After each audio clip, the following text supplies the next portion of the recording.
The Super Nintendo is home to some of the greatest 16-bit games of all time, but not all SNES consoles are created equal. If you know anything about 2-chip versus 1-chip consoles, you know that there's a difference in the video outputs they support, as well as the video image itself. But what's great about the original 2-chip SNES is that it supports RF, Composite, S-Video, and analog RGB from the multi-out connector. And while the RGB output is significantly sharper than the other video types, if you do direct comparison with something like the Mister, you can tell that there's a bit of a blur across the whole image, and it looks like on the edges of sprites there's like a halo where the colors transition. Now, I don't claim to know exactly why the Super Nintendo looks like this, but I believe it has something to do with the PPU having an overshoot processing the pixels. And you can see here in these retro RGB pictures that it has like a bit of a smear on the horizontal axis on all the pixels, and everything looks a bit more blurry. To combat this, we're going to install a mod by a user named Torapu. Another user named Buttersoft developed a PCB and a mod guide. Pause here for the materials that we'll be using, but I'll also have a link in the description to a DigiKey cart list, as well as the OSH Park link for the PCB that we'll use. And since I wanted to keep my US Super Nintendo stock, I ended up picking up a Japanese Super Famicom to do the mod. And I will say that this is going to be far from a scientific A-B comparison because I only use CRTs with all of my retro consoles. So all of these comparison screenshots and videos we'll be taking on my Sony KV-27S42 that I've modded for RGB. So I mean, it's mainly just to see, on my own setup, what does it look like, and is it visible on a CRT, or do you really need to have something like a RetroTink to an HD panel to tell the difference? Now I'd like to show you what my unmodified Super Famicom looks like over RGB on my Sony CRT, and I'm comparing it directly with the Mister SNES core and running over the same input. And you can see that there's a difference in the way that the pixels are presented, even on an analog screen. Keep in mind that on an analog screen, there's a case to be made that this blur is actually kind of desirable. I definitely like the way it looks, and that's part of the reason that I wanted to mod a separate console rather than my Super Nintendo. I'm mainly doing this just to have multiple options and compare and see what I like. So now let's get started. You gotta take that bad boy apart and get all of our materials ready.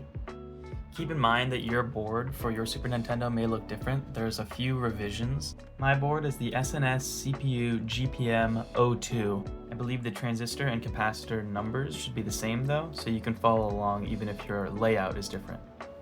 First thing we gotta do is remove the transistors Q3, Q5, and Q7. This is because we can reuse them and put them on our new PCB. Here's what that area looks like with them removed. And here is our blank PCB. And finally, I've overlaid the components on the PCB. This is what we'll be installing.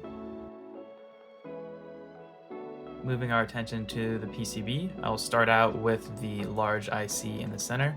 Make sure to use lots of flux and be very careful to not bridge any pins.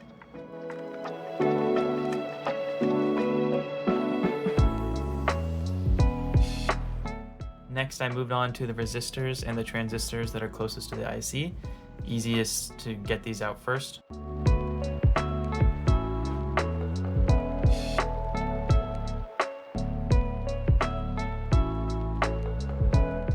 Like I said before, we can reuse those transistors from the SNES, or you can just buy more.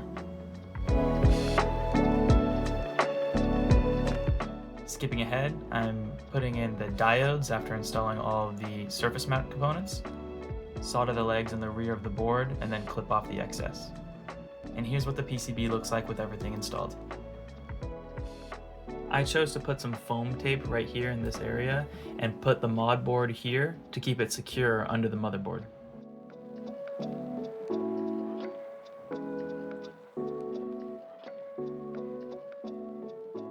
Before we continue on, we got to remove C83, C92, and C94 and replace them with 10 microfarad capacitors.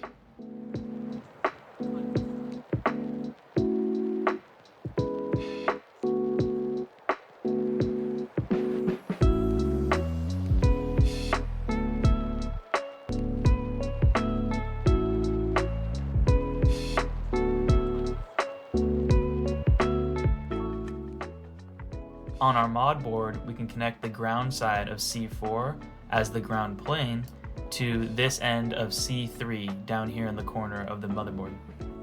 And the first wire for the board will be the 5 volt. I get it from this end of C83.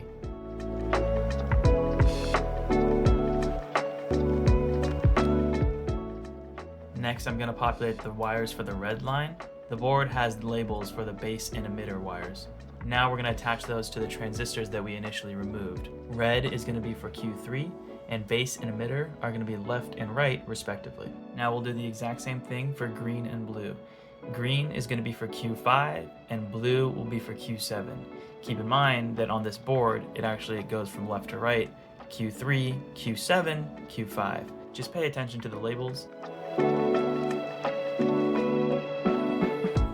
With all of those wires connected, we are done. This is what the completed mod should look like.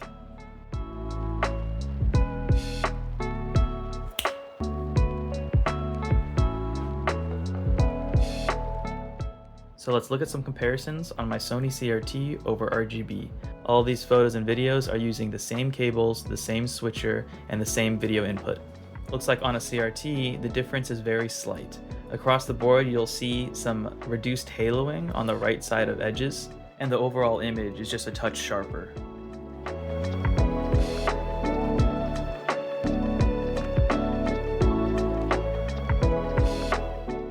Possibly a side effect of the mod or the capacitor replacement is that the Super Famicom that's been modded seems to be a tiny bit brighter across the board.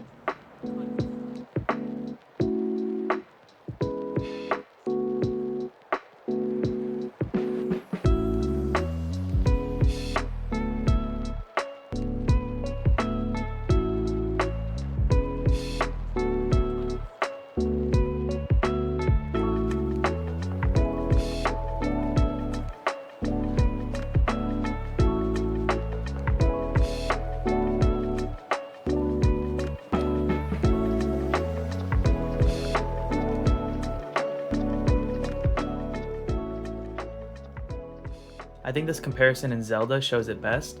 It's just a very slight sharpness increase and a bit of reduction of the blur on the horizontal axis.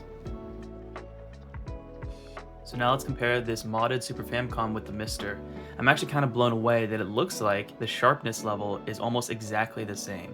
You can tell that there's a bit of difference in the color because it's an analog output from a console versus FPGA, but it almost looks exactly the same sharpness as the Mister now. Now, to conclude, do I think that this mod is an absolute must-do if you use a CRT with your SNES? No, I don't think so. I think that the results are actually very noticeable if you're kind of detail-oriented and you care about having that maximum sharpness. And it's awesome that you can get to the level of sharpness with the Mister with this mod on your SNES. But regardless, it's not going to be nearly as noticeable as if you were to use a RetroTink to an HD panel where you can really see the razor-sharp pixels. And it's also kind of a personal preference if you like the stock console's blur and if you actually want it to be as sharp as the Mister. Because I know when I look at those Chrono Trigger comparisons, it actually looks pretty great, stock RGB. So overall, I'm very glad that I did it on a separate console so I can have the kind of the best of both worlds. I definitely don't think the mod is necessary, like you don't have to do it. And it's also a personal preference of, how much effort is it worth to you. Maybe you do like that sharpness, but the mod is kind of a little bit involved. It's not exactly beginner friendly. But I mean, for me, it wasn't too hard to do. Got a great output, and it's nice to just have more options. So I'm glad that I did it.